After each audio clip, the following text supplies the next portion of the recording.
Kisah janda ditipu kakek 70 tahun di Bima, mahar 3 miliar berubah jadi daun kering.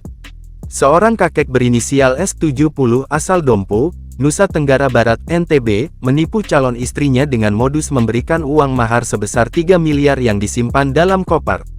Calon istri bernama Rosdiana 38 itu dilamar S dengan uang 3 miliar yang dibawa menggunakan koper dan karung.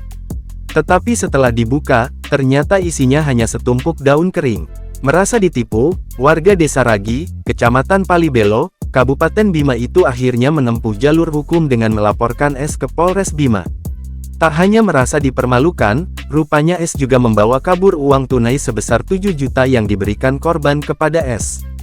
Mengutip Kompas.com, kejadian itu bermula saat S menyatakan niatnya untuk melamar Rosdiana yang dulu pernah menikah dan memiliki 3 orang anak.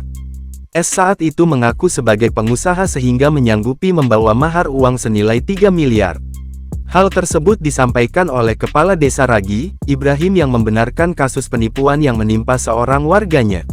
Saat acara lamaran Kamis tanggal 28 Maret tahun 2024 malam di rumah Rosdiana, S ini membawa uang mahar pakai koper dan karung yang katanya senilai 3 miliar, katanya, Selasa tanggal 2 April tahun 2024.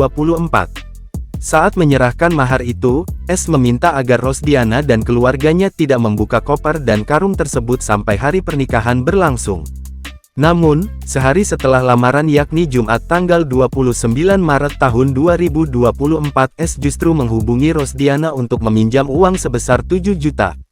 Ada uang 1 koper tapi justru pinjam uang ke Rosdiana. Keluarga Rosdiana saat itu curiga tapi S beralasan uang dalam koper belum bisa diganggu, ungkap Ibrahim.